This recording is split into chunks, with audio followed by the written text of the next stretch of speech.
Hello friends, welcome to my YouTube channel. दोस्तों, आज हम बात करने वाले हैं बीजीय व्यंजक यानी अलजेब्रिक एक्सप्रेशंस जो होते हैं उनके बारे में। ये एक ऐसा टॉपिक है जो हमारे लिए थोड़ा सा मुश्किल टॉपिक होता है। इसमें बच्चे बहुत ज़्यादा अटकते हैं, कन्फ्यूज़न महसूस करते हैं। तो आज हम बहुत ही ईजी तरीके से इसको सरल शब्दों में समझेंगे। तो जल्दी से शुरू करते हैं। सबसे पहले बात करते हैं बीजीय व्यंजक होता क्या है। तो बीजीय व्यंजक अपने आप में एक गणित का एक ऐसा रूप है, गणितीय जो समीकरण होते हैं उनको लिखने का एक ऐसा रूप है जिसमें कि चर तथा अचर दोनों प्रकार की राशियां उपस्थित होती हैं। ठीक है, यहाँ पे हम चर और अचर राशियों की बात करेंगे। चर राशियां यानी कि जिनके मान लगातार बदलते रहते हैं, और अचर राशियां ऐसी होती हैं जिनके मान फिक्स होते हैं। ठीक है, जैसे अगर मैं बात करूँ तो यहाँ मैंने लिखा है 3x+4। तो ये 3x जो है, इसमें से जो x है वो एक ऐसी राशि है जिसका मान हमें पता नहीं है। XYZ जो होते हैं उनके मान हमें पता नहीं है। तो ये अपने आप में राशियाँ कहलाती हैं चर, क्योंकि अलग अलग एक्सप्रेशंस में इनके जो मान आएंगे वो अलग अलग आ सकते हैं। x का मान कुछ भी हो सकता है। तो ये राशि अपने आप में परिवर्तित राशि है, इसीलिए इसको कहा जाता है चर राशि।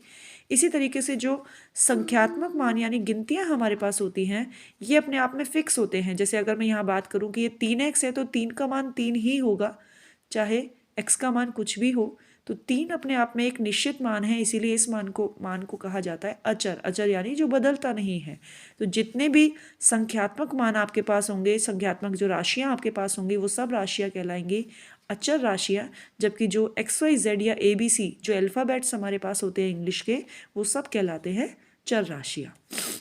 सीधे शब्दों में अगर मैं कहूँ तो संख्या और इंग्लिश के अल्फ़ाबेट्स, लेटर्स को मिलाकर, इंग्लिश के अक्षरों को मिलाकर जो समीकरणें आपस में बनती हैं, वो समीकरणें अपने आप में क्या कहलाती हैं?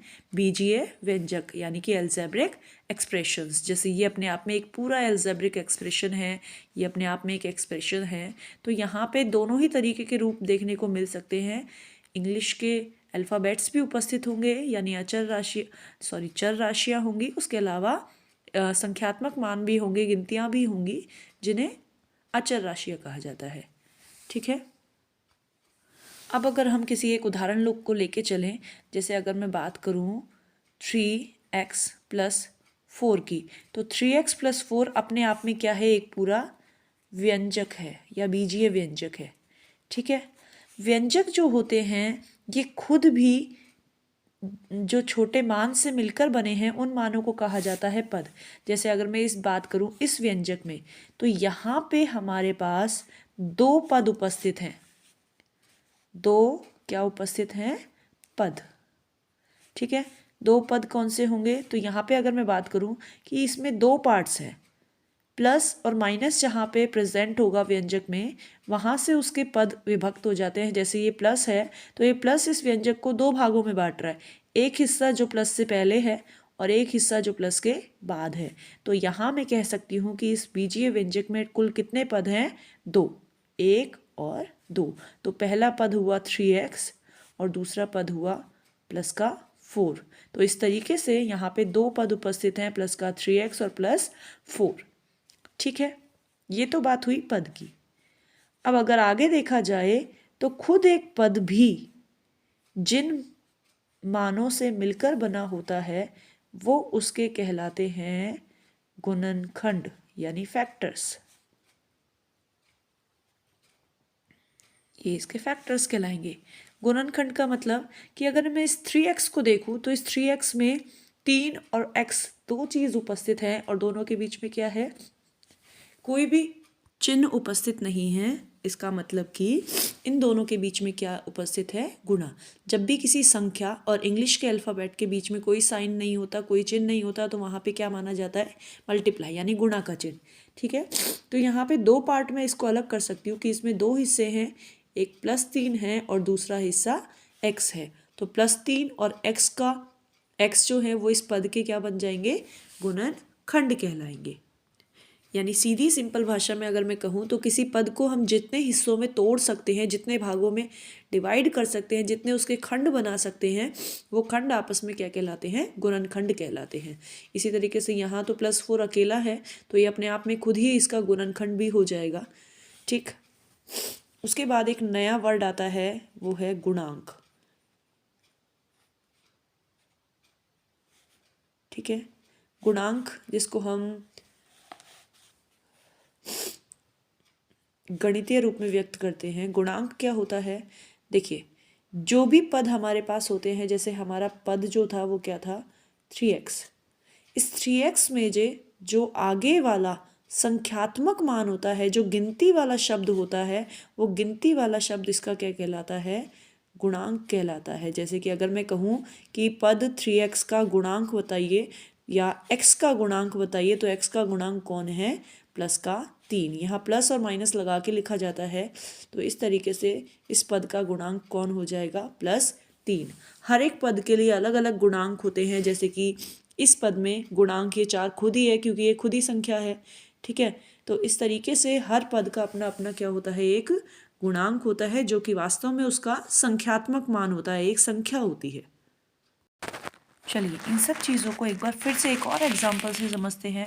मान लीजिए हमारे पास एक बीजीय व्यंजक है 4y² + 3x - 9।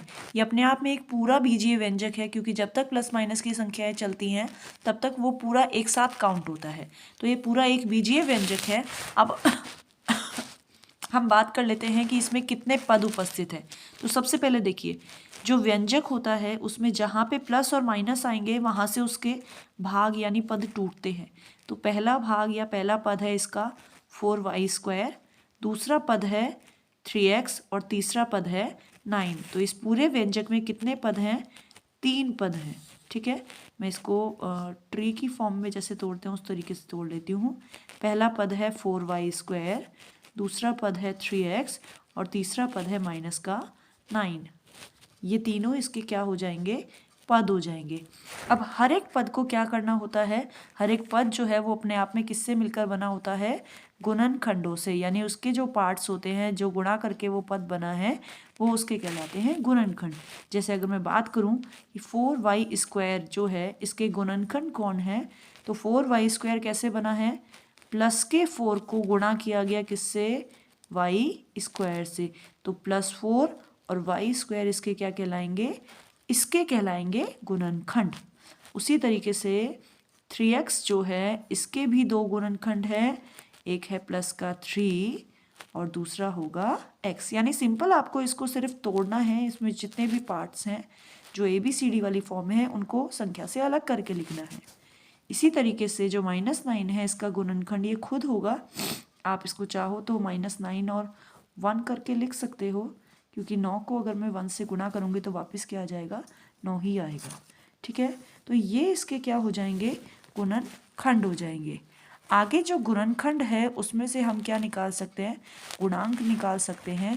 जैसे कि अगर मैं बात करूँ कि पहला जो पद था हमारे पास 4y² प्लस का 4y², अगर आपसे कहा जाए कि इसका गुणांक बताइए, क्योंकि गुणांक हमेशा हर एक पद का अलग अलग निकलता है। गुणांक यानी जिसे हम कोएफिशिएंट भी कहते हैं। तो कोएफिशिएंट या गुणांक अपने आप में क्या होता है? उस पद का केवल संख्यात्मक मान प्लस माइनस के साथ। तो +4y² का गुणांक क्या हो जाएगा? +4। उसके बाद में जो अगला पद है 3x, अगर मुझसे कहा जाए कि 3x का गुणांक बताइए, तो 3x के लिए जो कोएफिशिएंट होगा वो कितना होगा? +3, बिकॉज ये भी प्लस की वैल्यू है, तो यहाँ पे आंसर क्या होगा? +3। उसी तरीके से अगर मैं बात करूँ कि -9 जो है इसमें गुणांक क्या है, तो -9 अपने आप में एक नंबर है खुद ही, तो यहाँ गुणांक क्या होगा? -9 ही होगा। क्लियर? तो इस तरीके से हम किसी बीजीय व्यंजक को पद, गुणनखंड और फिर उसके बाद गुणांक में विभाजित कर सकते हैं। Thank you friends. अगर वीडियो पसंद आए तो वीडियो को लाइक करें, शेयर करें और चैनल को सब्सक्राइब करें, जिससे कि हम आगे की जो और जानकारी है उसको आसानी से प्राप्त कर सकें।